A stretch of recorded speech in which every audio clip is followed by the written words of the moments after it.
এই যে বৈঠকটা হতে যাচ্ছে, বিএনপির প্রত্যাশা কি, আসলে স্পেসিফিক প্রত্যাশাটা কি? বিএনপির প্রত্যাশা একটা হচ্ছে যে উনি আমাদের হেড অফ দ্য গভর্নমেন্ট, উনি আমাদের নিঃসন্দেহে বর্তমান সরকার তো আমাদের আন্দোলন বলেন আকাঙ্ক্ষাকে তিনি প্রতিনিধিত্ব করছেন। তো তার সাথে একটা বড় রাজনৈতিক দলের যিনি ডিফ্যাক্টো প্রধান, তার সাথে একটা ফর্মাল মিটিং হতেই পারে। যেমন প্রফেসর মোহাম্মদ ইউনূস কি বাংলাদেশের বিভিন্ন রাজনৈতিক দলের প্রধানদের সাথে, শীর্ষ নেতৃবৃন্দের সাথে মিট করেছেন না? এটা ঠিক হতেই পারে ওরকম একটি মিটিং না। এই মিটিং থেকে ইতিমধ্যে অনেকের মধ্যে অনেক প্রত্যাশা কিন্তু এটার ব্যাখ্যা আমি আগেই দিয়েছি। এই ব্যাখ্যাটা আমি অনেক আগেই দিয়েছি যে আমরা তো সবসময় একটু অতিরঞ্জিত কথাবার্তা বলতে পছন্দ করি, অতি কথন।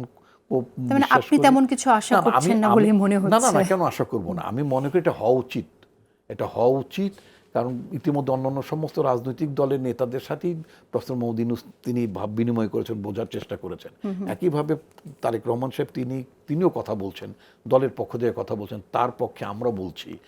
আমরা বলা আর উনি সরাসরি যখন দুজনই মানে পাশাপাশি বসে যখন দুজনকে যখন বোঝার চেষ্টা করবেন যে সরকারের আমরা যেটা বারবার জানতে চেয়েছি যে ডিসেম্বরে না কেন, অথবা সরকারের সীমাবদ্ধতা কোন জায়গায়, আমি তো ধরে নেব না যে কার মনে কি আছে, যে উনি কাউকে 16 বছরের ভোটার বানাবার জন্য উনি বিলম্ব করছেন কিনা, কারো কোনো রাজনৈতিক দলগুলোকে আর একটু ম্যাচিউর হওয়ার টাইম দেওয়ার জন্য বিলম্ব করছে, এটা তো আমার তো অ্যাজাম্পশন করার কোনো দরকার নাই। আমরা ক্লিয়ারলি জানতে চাচ্ছিলাম যে আমরা মনে করি যে ডিসেম্বরের মধ্যেই নির্বাচন করা সম্ভব ছিল এবং তার আগেও সম্ভব ছিল। আমি এখনও বলছি, আমি যদি আইন উপদেষ্টা একটা বক্তব্যকে যদি উদাহরণ হিসেবে টানি, তিনি বলেছিলেন যে অর্ধেক আপনার কি বলে মানে সংস্কার যেটা 1 মাসে করা সম্ভব, উনি বলেছিলেন। আমি সেটা যদি 3 মাসও ধরে নেই, যে না 1 মাস না, উনি কথার ছলে বলেছেন, তাহলে অর্ধেক যতগুলো প্রস্তাব এসছে তার 50% সংস্কার যদি ওনার ভাষায় 1 মাস, আমার ভাষায় 6 মাস, তাহলে তো সেটা সম্ভব ছিল। কিন্তু আমরা আজ পর্যন্ত কি একটি সংস্কারকে প্রত্যক্ষ করিনি? আমরা কি দেখেছি যে এই যে আইন উপদেষ্টা তিনি বলেছেন 1 মাসে সম্ভব, বাংলাদেশে বিচারক কিভাবে নিয়োগ হবে সেইটারই তো আমরা ঠিক করতে পারিনি। যার জন্য এই যে 24 জন 34 জন বিচারক এই সরকার আমলে নেওয়া হলো, এটার তো মানে কি বলবো, to tell you very frankly, অথবা খুব দুঃখের সঙ্গে বলতে হবে, এত রং চয়েস ছিল যে আমাদের গভর্নমেন্ট পাওয়ারে গেলে অনেককে আমরা 2 বছরের মধ্যেই তো একটা কনফার্মেশন ব্যাপার থাকে। It will be very difficult for us to confirm many of them. ওদের কনফার্ম করা যাবে না, কারণ অনেক নিয়ম নীতি সেখানে ছিল না। একটা মিনিমাম জিনিসটা থাকতে হবে। যদিও এর মধ্যে এখন একটা রিসেন্ট একটা মানে বিধি ব্যবস্থা তারা তৈরি করেছেন, এগুলো তো হতে পারতো, এগুলো কোনো বাধা ছিল না, কেউ না করতো না। আপনার পুলিশের চাকরির আইজি একটা আইন করেন না রে ভাই, 12 বছর 14 বছর নাতিপোতা পেলে তারপরে সে আইজিগিরি করা যাবে কিনা, যে কোনো প্রয়োজনে বা রাষ্ট্র আনতে পারে কিনা, এগুলো করেন, অসুবিধা তো নাই, কাগজে কলমে করেন। আমরা তো এটা চাই। আমরা আপনার ইউজিসিতে বিভিন্ন প্রতিষ্ঠানে কিভাবে নিয়োগ হবে সেগুলো ক্লিয়ার করেন, কোনো সমস্যা ছিল না।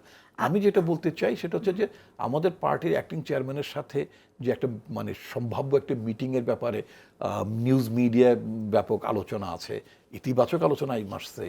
একইভাবে আমাদের পার্টির তরফ থেকে পার্টির মহাসচিব তিনি অত্যন্ত ইতিবাচকভাবেই তিনি উল্লেখ করেছেন। আমরা ধরে নিতে পারি যে একটা চমৎকার মিটিং হতে পারে এবং সেখানে আমরা সরকারকে বুঝতে চাইব, সরকারও আমাদেরকে বুঝতে চাইবে।